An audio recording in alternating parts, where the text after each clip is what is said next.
Thank you very much for this presentation. It already shows that people never listen to me because I told my good friend Gordon to be short and not overemphasize, not insist on too many things. But this is part of the academic thing, you know, easy ethnography of academics. We know that we are all excellent, we are all very good. And we have to do that because we live now in an era of excellence. Ask your VP research, ask your rector, we must be excellent. So I'm not, but I have to say I am because otherwise they will not invite me here. So I accepted nonetheless because I think, okay, we will be talking for 2 days about the transformation of the relationship between science, society, and policy. So I know it would be a good beginning to try to give you what I think is the landscape of the transformations that happened over the years, up to where we are now and where we come from. And where we come from, very briefly from the 17th century, because we all know that, but I think it's important that we moved, in fact, from public science to private science. Because from about, say, 1600 to 1750, there was a very low barrier to access to science. Amateur, what we now call amateur, because of course I won't do the sociology of it, but we must be conscious that when we use the word amateur, it's a construction from the professional.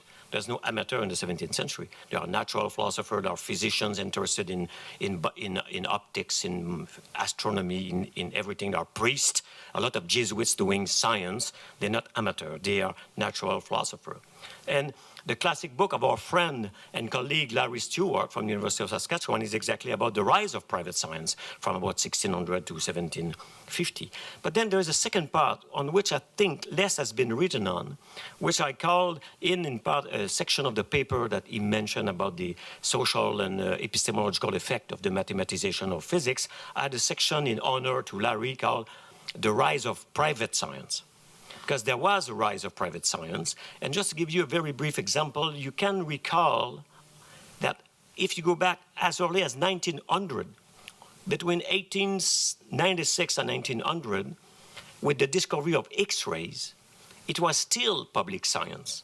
Because every high school, every college across the world could rush after the discovery, take a Ruhmkampf coil, a battery, and do X-rays to see through priests, like in Quebec City, for example. The rector was a physicist, but also the rector and Monseigneur Laflamme looked through priests directly with his Ruhmkampf course and was interested in X-rays. So it was easy to do science at the beginning of the century. But of course, there was a rise through training, part through mathematization, part through instrumentation.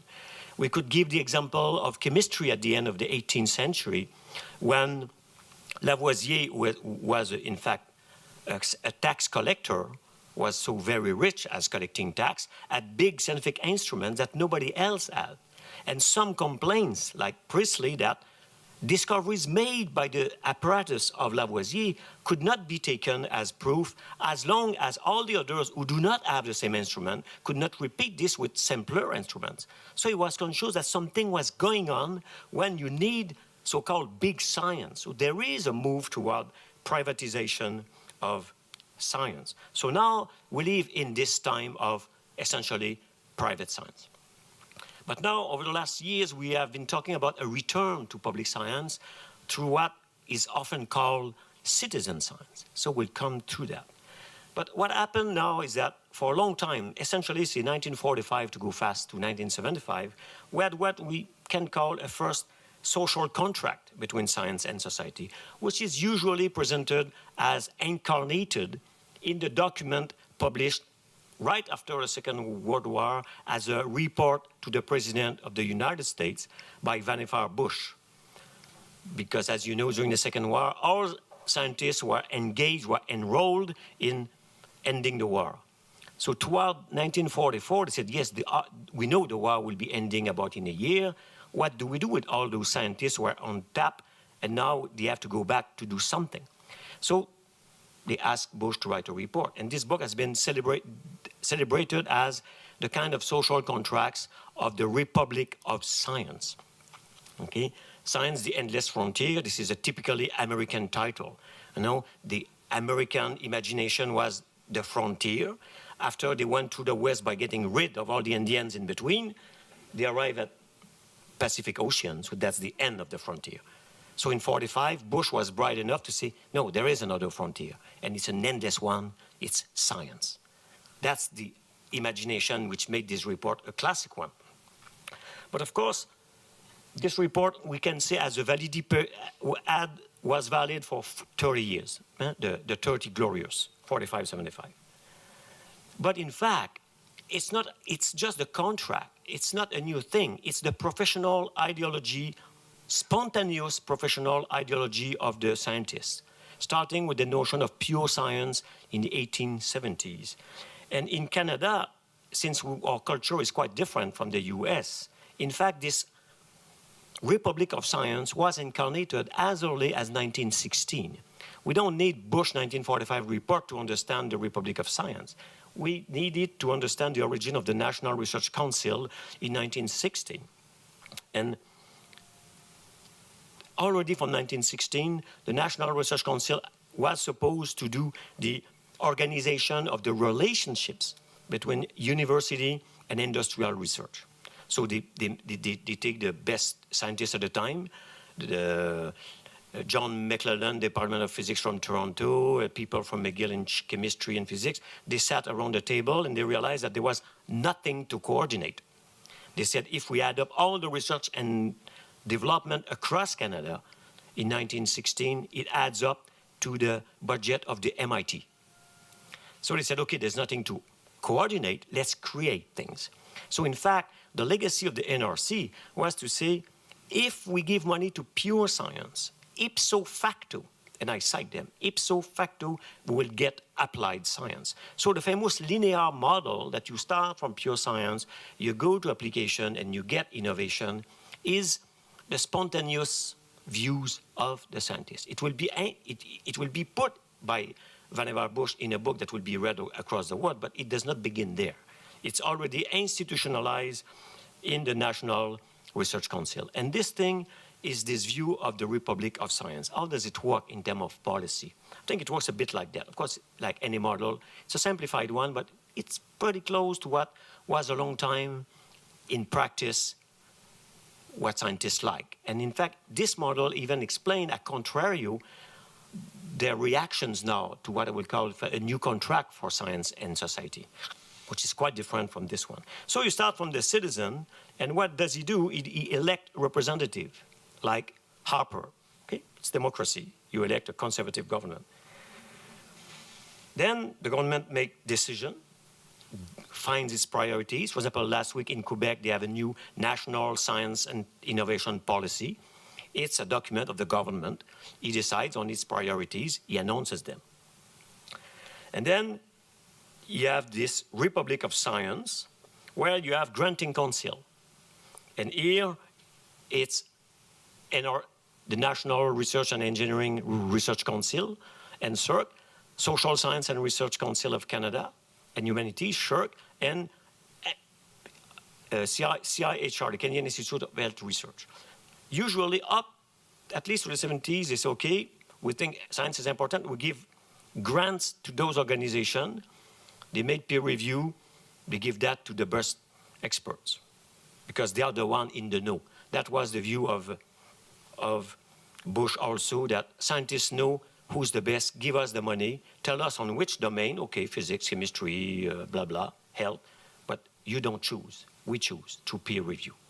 Then you have research activity, and then we hope you have a feedback on the citizen. Healthcare, new technology, cell phone, everything. They will say it comes through this endless, not frontier, but endless cycle between science and society. This is based on a belief in some basic characteristics of science. The relative autonomy of science, that there is an auto-regulation of the scientific enterprise, and the internal validity. If someone tweak the data, someone else will repeat and say, I can't repeat. So there is this belief that there is an autonomy of science. It's not policy, it's not politics who decides the truth of for example, at random evolution. Okay? It's not a politician who decides if the theory of evolution is right. It's supposed to be the scientist or a set of experiments. That's one of the basic characteristics in this model. And it works always on a dominant paradigm, be it classical physics, quantum physics, cell theory. You look at the world through the paradigm of cell theory, and when a revolution arrives like the prion, where we have not a virus, but a molecule that behaves like a cell, living things, people react to that. Nobody believed in prions for years and years. And also, and this has been all the work of the French philosopher Gaston Bachelard, is that when we look at science, the way it develops, it very often goes against common sense. Science, relativity theory, when it came out, goes against common sense. Some reacted, hey, we don't understand relativity theory. Yes, but who said you should understand it, in fact? Okay? And because of that, they prefer some in common sense, they prefer that. Science is not good in common sense. Quantum mechanics is the negation of common sense. A lot of things are negation of common sense.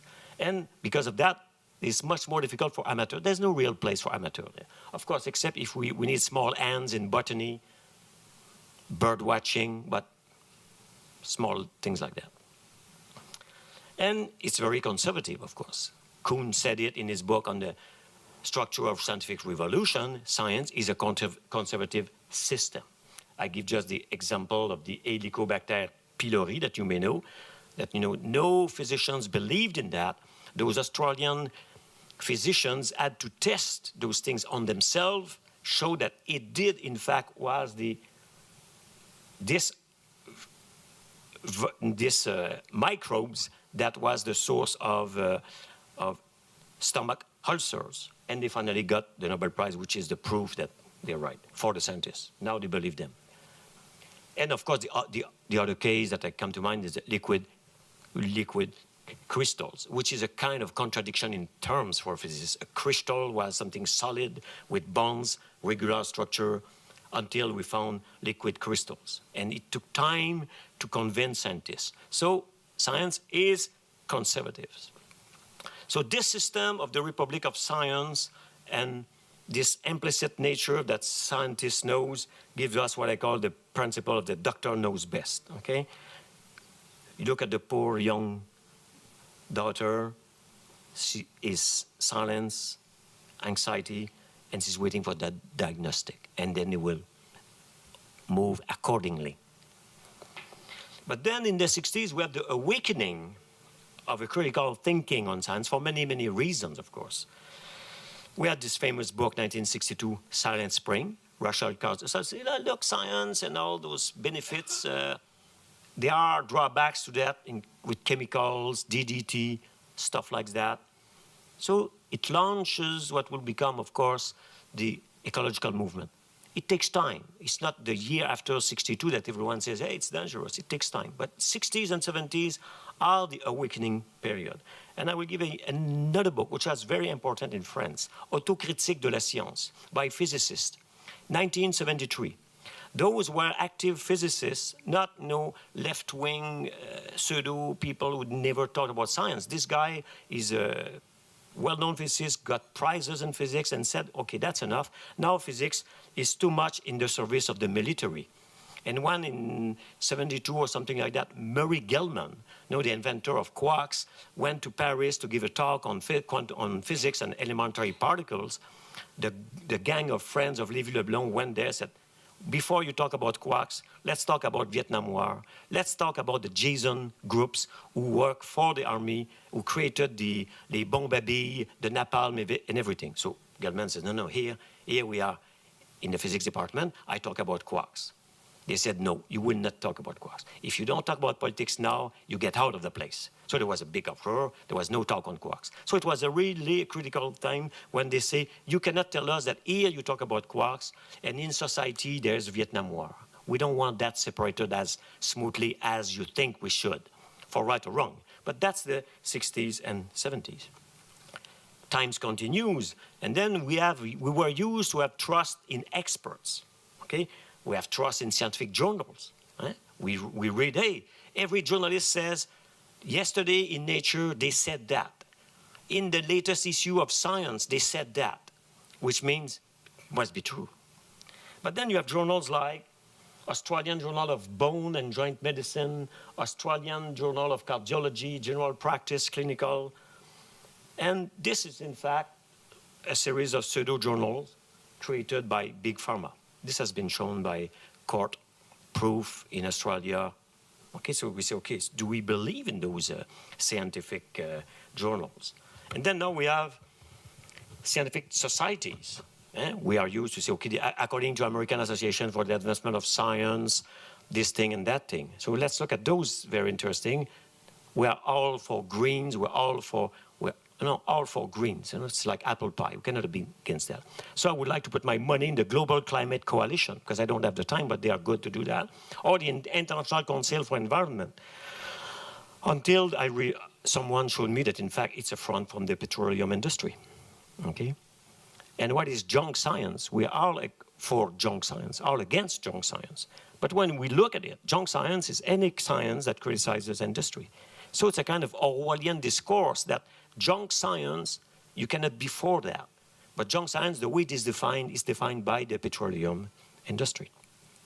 So this can explain that the thinkers behind those things are, in fact, think tanks.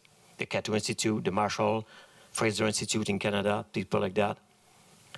This explains that someone as well known as the former editor of the New England Journal of Medicine, Marcia, can go so far as to write in the New York Review of Books, it's no more possible to believe in published research or to trust the judgment of family journals. So trust us, we're experts, is no more the order of the day. So we have, in fact, a new social context which is related to that on the long term. Compared to the 1940s, 1960s, now it goes right. There is a rise in conflict of interest. Just think about university-industry relations, Nancy Olivieri thing at U of T. We can multiply those games across the country and in the United States and across the world. But we have also a generally better educated people, less naive, more critical of science, not because they are against science. And this is something I think which is a misunderstanding of all the polls on science. Very often in the newspaper we say, oh, you look, polls shows that people are less trustworthy of science, they are more and more critical of science. And they see that as a bad thing. I think that when you look carefully at the data, they show something quite different. They still believe first in scientists and physicians much before politicians, journalists, and any other. But instead of 100% credibility in those people, they would go to 80%, which is a sign that they show a better autonomy on themselves. They say, we believe in scientists, but now we'll argue with them. But we still believe it. So I don't believe there is a decline of belief in science. There's a more critical dialogue that they want because they are more educated and less naive about it. And, of course, there is a much greater facility to diffuse marginal points of view through website, YouTube, Facebook. I won't call Twitter yet. And, of course, you have now many, many socio-numeric media who create from the scratch or consolidate special interest groups. Things about medicine. You have Doctissimo in France, Patient Like Me in the States, where if you have a bobo, you can go on the web and try to find people like you who have the same problem and then exchange and crank you up to try to convince someone to change things. So there is a new social contract around, and it has been as much as the 1945 Bush document was the kind of incarnation. Here is a European document, Society, the Endless Frontier, which is, of course, the exact answer to Bush, the Endless Frontier. Science, no more science, but society. Okay? And this is a document of the European vision of research and innovation policies for the 21st century, so around the turn of the century. So that's where we are now. And now, of course, a lot of work on sociology of science try to name this thing. Okay, so they say, okay, what is this thing? This new social contracts. Is it post-normal science? Is it post-academic science? Is it mode 2 science? Is it, some even call it post-modern science, which is the Worst stupid joke I heard. And so in fact, the old social contract was like that. Here is, again, as a kind of macroscopic summary, here is the new social contract. In the old, you follow this kind of linear belief. In the new, you have a lot of new red things coming up. You have, of course, those pressure groups, the patient groups. They go directly into government priorities through lobbying. They go directly now as member of committees, things about mixed committee review, consensus conference, a lot of kind of organization that emerged in the 1990s and are now around us. They are opening up the Republic, and now they have access directly to decision-making through committees, which is something quite recent compared to the old view of the Republic of Science. And you have also direct intervention from government. I'll give just one example of this one. Take the 2007, I think 2007, or even the latest Harper budget. So the conservative government at the federal level in the latest budget announced in the budget, contrary to what we used to see in the past. In the past, the budget would say, yes, science and innovation is important for society. We give 500 million to the Kenyan Foundation for Innovation. We give 200 million to the Genome Canada because genomic is the future. We give X amount to NSERC because basic science is important, blah, blah. That's what we used to read. Now, they mentioned in the latest one, we give $50 million over 5 years to the Perimeter Institute, directly. Okay, that's fascinating. It means that people doing the research activities at the Perimeter Institute just went to see the minister, convince it to put that in the budget, and in this way, they don't have to fight peer review at NSERC. You just get the money directly from the minister. That's something quite new in Canada. Pork barrel was very well known in the States, not much in Canada. It began in 2005 with the Conservative government. The first budget also gave Perimeter Institute money. So it's the new approach. And there is a big erosion of trust. And Sheila, who will be talking tomorrow morning, was saying public doubts can't be erased by simply transferring knowledge. So it's part of this new contract of science. And now it raises kind of skepticism because, it takes Hubert Reeves, a well-known physicist, not much, I guess, in English Canada, but in France, he's a hero. He's the incarnation of l'Abbé Pierre, a very high-level popularization of science. He writes books after books who are very, very well-known in France, and he's a Quebec scientist, so he's very well-known in Quebec too. And now he has, and of course, as a physicist, he's must be in the 80s, he's for new trees, for ecology, and he's a very nice guy.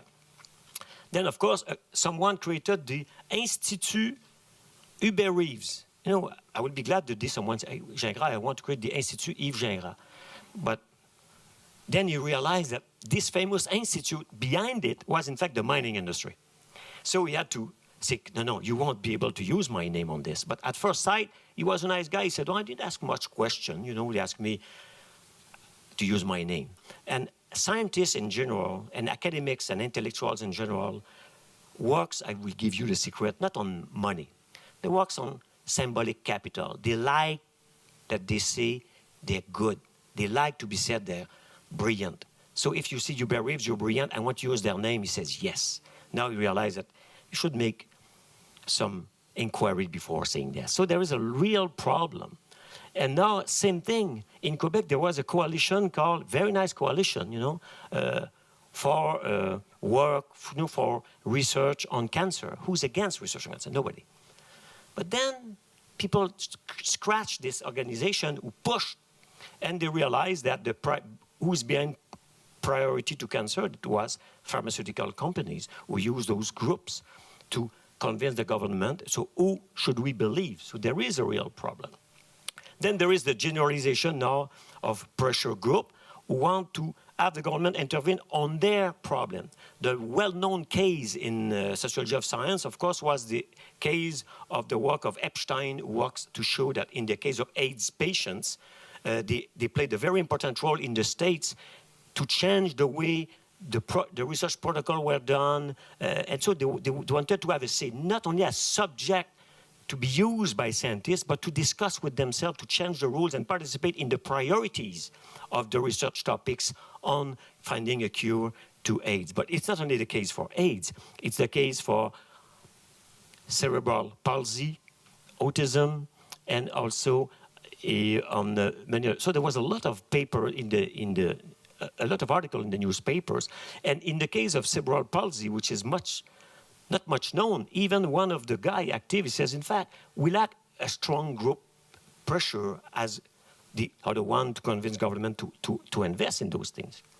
So one case I will look more in detail is the case of the Zamboni treatment for multiple sclerosis. There is a very nice graph there that shows that for some reason, the number of kind of a measure of articles and talks about this treatment, which is non-conventional treatment for neurologists. They think that it's not a good treatment at all. In fact, the guy is not expert in neurology, he's not a neurologist, so it's not, for them, he's not part of the group.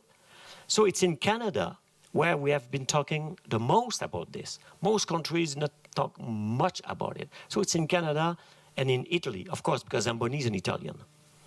So what happened in Canada is that people who have this problem saw that, in fact, there are a lot of people on the web. You go on YouTube, you can see people who say, I've been liberated by the Zamboni treatment, now I have no problem, I've been treated by the Zamboni. So, but physician says, we doubt this. We don't believe it. It's not tested scientifically. There's no peer review of this thing, blah, blah, blah. So they use the usual conservative argument of the scientists. And you have a lot of articles. We are in March. Look at the dates. March 2011 was this, September 2010, April 2011, the Zamboni treatment is much discussed. And then in June, the minister says, okay, we will put money to make a treatment, a test of the Zamboni treatment for multiple sclerosis. And so he said to the CIHR, which the year before were saying, that's not serious stuff, we don't have much money, there's no reason to test this treatment, it's not a good treatment. Here, it's a document released by the Kenyan Institute of Health Research. They say what? The government of Canada launches a request for research. My take is that if you go on the website of the CIHR and look at the press release, most of the time they will say, the Canadian Institute of Health Research is launching a discussion, is launching a program of research on AIDS, a program. Now they say it's the government of Canada, it's not the CIHR. I don't think it's a slip of the pen. I think it means something about who was taking the decision. And you could take another example, which is a very recent one on stem cells. There's a very problematic treatment of stem cells in Italy that scientists says that's bogus, don't waste your money there. But the parliament, because of the pressure, says, no, we give 3 million and you test the thing. That's the direct link that I showed first. And there are plenty of articles. There's one there at the end, MS doctor, multiple sclerosis, attacked for their skepticism. So even the doctor who said, that's not a serious treatment, you should not try that, it's dangerous for you, have been considered. So now we know that that's finished, the idea that the physician knows best. We have to debate, argue more in detail why you think I should not take this treatment. That's a big transformation. A good example, I think, is this one. You may have known this big debate in science. This woman, Judy Mikovits, has been working for years on trying to find an explanation to the chronic fatigue syndrome. Very well known, but we don't know exactly what's going on. And what's interesting in terms of kind of phenomenology of sickness, when there's no well-known reason you're sick, you start to begin that people think you're crazy, okay? And that's interesting because there is this plague. It's the virus XMRV. She could add stupid, okay? It means that I'm not crazy. Now I know what I have. It's a virus. The problem is that she has been they call me every single day. I spend so much time trying to understand the patients, to understand them and this disease. So she has been totally taken in by those groups, and she believed in the truth of her experiments. But many retrial of her experiment shows that, in fact, the results she got cannot be reproduced by anybody. So it took a couple of years, and lately she accepted. She said, okay, I'm wrong. All the tests have been shown. But it's interesting that the distance that the scientists used to add, you know, you look at bones, old bones, you're kind of objectivating them. Now she was no more able to objectivate them. She was taken up by those who says, you found the answer. And many of them still believe that it's the XMRV virus because they want to have an explanation. Otherwise, syndrome fatigue looks like you're lazy people or you're just crazy. So there is a strong interaction, to use a term from physics, strong interactions now between citizens and scientists. So this raises a difficult question. Are there kinds of science? Okay? It depends how do we use adjectives. Kinds of science means that we have the word science and we put an adjective, a qualifying term before it. So we have good science, I guess, bad science, useful science, useless science. But is there such a thing as citizen science, term that has been launched by this book in 1995? Or was just a bad use of English to, in fact, mean, it's fucked up, to mean science for the citizen? It should appear, but it does not appear there, okay? Yes, there's there. Science for the citizen, we can understand. You have science, it can be in the service of the government, can be in the service of the citizen, can be a service of the industry. We make some, can there be such a thing as citizen science? And I think that in the discussion, there have been many discussions on this, and tomorrow we have a whole panel on citizen science. So this is kind of introduction to that. And I think that in discussing that, we have to remember something which has been done by a philosopher, a great philosopher, Austin, that words matter. And a great book by Austin is How to Do Things with Words, which reminds us that words have a performative effect. When you say some words, you don't describe the word. You want it to become the way you want. That's the performative aspect of discourse. And there's also this famous book that is around us every day now, 1984. Not because of Big Brother, but because of the newspeak. Big Brother is the one thing that people remind from 1984. I think the most important thing is newspeak, where, you know, war is peace, you know, investment is cut. Okay, that's now we live in this world. So when I start with Austin and words means things, is there citizen science? This reminds me of Aryan science. That there was Aryan science. Philippe Léonard wrote Deutsche Physik, or American physics, or Quebec physics maybe at some point. Huh? And he was one of the great physicists of the time. And he believed there was a kind of science. It was Aryan science. There was another kind of science, proletarian science. Trofim Lysenko was against the bourgeois biology. And he was a very good friend of Stalin, of course. But there is another meaning of this. It's the Manifesto for Citizen Science, le Manifeste pour une science citoyenne. It's a manifesto of 1999. I made a brief summary in English for you. But in fact, he has principles. That's very interesting. He said, okay, I don't know what citizen science is. You understand, I think it's bogus. There are just good or bad science. But a citizen science for them is a science where we accept that there are never a unique scientific truth. Never. Scientific activity should be part of social contract to the service of society. Who is against that? Nobody. Right? Who is against being for society? Nobody. It's like the apple pie. Who don't like the apple pie except me? Not much people. Oh, again, scientific activity should be guided by wisdom and not power. That's a good citizen science. And the precaution principle should be proportional to the uncertainty, which makes sense and is, in fact, used by many. So instead of talking about citizen science, which is a sleepy term that can have dangerous, unconscious consequences, I think we should use other words. For example, we can talk about collaborative science, but it's not a good one for the one who talk about citizen science, because collaborative science is already collaborative. We know more the 19th century with Lavoisier, or even 20th century with Einstein, where in big groups working together. Now, all scientific papers have more than one author. 90% of all scientific papers have more than one papers. And even in mathematics, half of the papers published have two authors at least. So the idea of the alone scientist in his office is a thing of the past.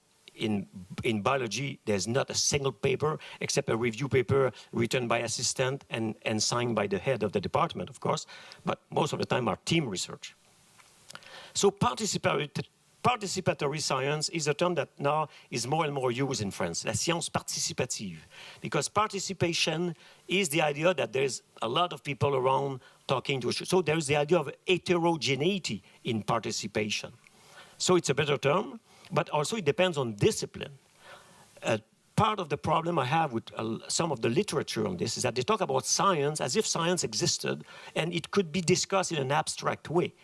There's no participation of people at the CERN because there are 6,000 physicists to create a Higgs boson. There's no place for amateur. But if you look at bird watching, in fact, you need those small ants that will check the birds when you're sleeping or when the birds get out of your yard. So you need them. In astronomy, astronomers don't look at the star. No, they do astrophysics. They don't do astronomy. So astronomy is for the amateur. They find new aurora. They find a lot of very important things, and they have a place. So we see that participatory science has been in a very limited fields, while the cost of access is not the same as in other fields. But mostly they are small hands helper to scientists who get the credit through their publication grants and prizes. Of course, they will say thank you to all those who helped me. Conclusion. So can science be democratic? It's a big discussion. But if we ask, can science be democratic, we have to ask, what does that mean to be democratic? What does that mean to be citizen? What is such a thing as society? Okay? I'm not a fan of Thatcher. But Thatcher said something I think was perfectly right. She says, society does not exist. People went crazy. She's crazy. I said, no, listen to it. Society does not exist. What do we have in society? We have a lot of groups. We have the scientific fields. We have the political fields.